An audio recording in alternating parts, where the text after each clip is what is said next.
ہمارے ہاں الفاظوں کو پکڑنے والے بہت لوگ ہیں. یہ بہت بڑا ایک مذہبی طبقے میں ایک ٹینشن بن چکی ہے یہ چیز کہ آپ نے وہ ختم کیوں بولا, تکمیل, یہ ٹوپی ڈرامے چھوڑ دو, سمجھ رہے ہیں نا, فضول باتیں, اس سے مذہب کو مشکل نہ بناؤ, عمل کو فوکس کریں. یہ جو مذہبی لوگ فتوے لگاتے ہیں نا ذرا ذرا سی باتوں پہ, گستاخی کے فتوے, یہ آپ کے لیے عذاب جان بن جائیں گے, خود مذہبی لوگوں کے لیے عذاب بن جائیں گے, کیونکہ ایسے الفاظ ہر آدمی استعمال کرتا ہے. ذرا سی زبان کسی کی لڑکھڑا گئی, ذرا سی دائیں بائیں ہو گئی, یہ کیوں نہیں بولا, تو یہ والا لفظ کیوں نہیں بولا, تو یہ بے ادبی, یہ گستاخی. اتنا گستاخی کا مفہوم اتنا وسیع کر لیا ہے کہ آج آپ جن لوگوں پر فتوے لگا رہے ہو کل آپ کے اوپر بھی لگیں گے. تو ایسی غلطیاں ہمیں ملتی ہیں, اسلاف میں بھی ملتی ہیں. یہ لفظ کہہ رہے تھے تو وہ کہہ دیا, تو اس کے بجائے یوں کہہ دیا. بیان سے پہلے میں چھوٹی سی اس کی ایک مثال دوں. حضرت عبداللہ ابن مسعود رضی اللہ تعالی عنہ کو کسی نے بتایا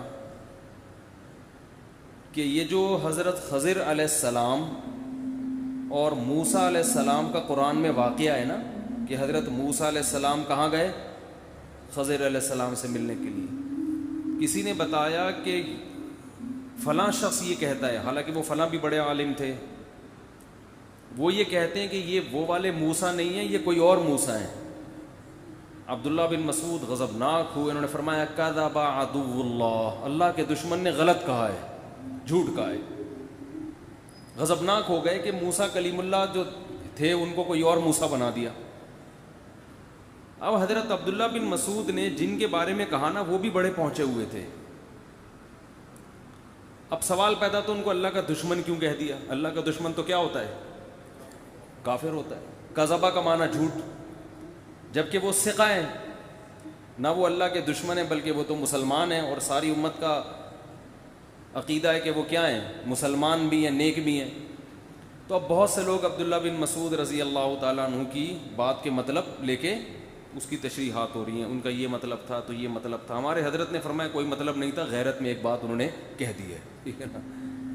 اس کی حقیقت مراد نہیں ہے کہ آپ اللہ کے دشمن کا ترجمہ کریں اللہ کے لفظ دشمن کے ساتھ, تو دشمن تو کافر ہوتا ہے. بھائی ایک غیرت میں ایک بات کہہ دی کہ بھائی جو موسیٰ تھے وہ وہی موسیٰ ہیں, کوئی اور نہیں ہے.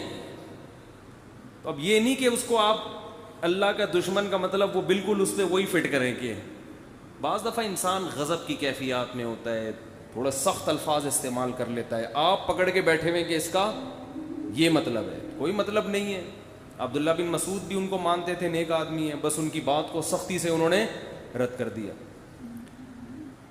ہمارے دور میں اگر ایسا ہوتا ہم کہتے ہیں اس نے چونکہ فلاں کو اللہ کا دشمن کہا ہے. اب حدیثیں بھی کوٹ کرتے ہیں ہم, اللہ کا دشمن تو کافر ہوتا ہے. اور دوسری حدیث بخاری کی, جو بخاری یا مسلم کی حدیث نمبر, جو کسی مسلمان کو کافر کہے, سامنے والا کافر نہ ہو تو یہ خود کیا ہو جاتا ہے, کافر.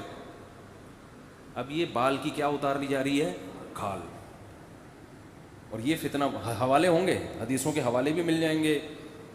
ہم نے علماء سے بارہا سنا ہے کہ علم کی ایک بات اگر آپ کے پاس ہے تو اس میں 99 گنا عقل زیادہ ہوگی, تو وہ علم آپ صحیح استعمال کرو گے. علم جتنا ہے عقل اتنی نہیں ہے, تو وہ علم آپ کو غلط گائیڈ کرے گا. سمجھ میں نہیں, ابھی بیان شروع نہیں ہوا ہے, یہ تو میں ویسے ہی, شروع میں سلاد رائتا بھی ہوتا ہے نا, کھانے سے پہلے کیا پیش کیا جاتا ہے, سیلڈ وغیرہ پیش کیا جاتا ہے, رائتا پیش کیا جاتا ہے, تھوڑا سا سوپ پیش کیا جاتا ہے. بڑی محفلوں میں یہ ہوتا ہے, تو ہم بھی بیان سے پہلے تھوڑا سیلڈ رائتا وغیرہ پیش کرتے ہیں. بعض جگہ یہ سیلڈ زیادہ ہوتا ہے, کھانا کم ہوتا ہے. ترکی میں پوری, جیسے ہم اپنے بکرے دمبے کے سامنے رکھتے ہیں نا گھاس پھوس, ترکی میں آپ ہوٹل میں جائیں گے, ٹرے میں آپ کے سامنے ایسے ہی گھاس پھوس لا کے رکھ دیں گے. آدمی کہے گا میں کوئی بکرا ہوں, مجھے کیا کھلا رہے ہو. وہ کھاتے ہیں سیلڈ, بہت کھاتے ہیں. خیر, تو اس لیے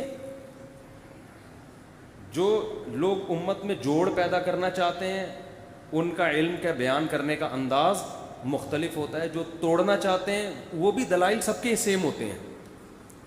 ایک ہی دلیل سے آپ توڑ بھی سکتے ہو, اسی دلیل سے آپ جوڑ بھی سکتے ہو.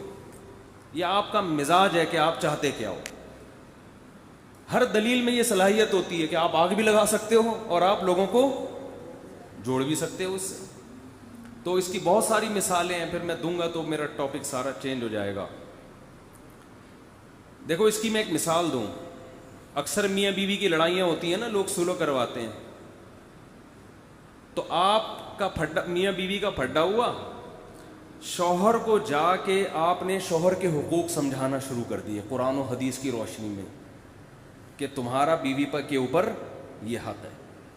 حدیث کا ریفرنس بھی ہے, بخاری میں, مسلم میں, سارے ریفرنس بھی. پہلے ہی پھڈا چل رہا ہے ان کا, پہلے ہی آپس میں کیا ہو رہی ہے, لڑائی ہو رہی ہے. آپ نے ریفرنس دیا کہ تمہارا تو اتنا بڑا حق ہے کہ نبی نے فرمایا اگر عورت کو سجدے کی اجازت ہوتی تو حکم دیا جاتا کس کو سجدہ کرے, شوہر.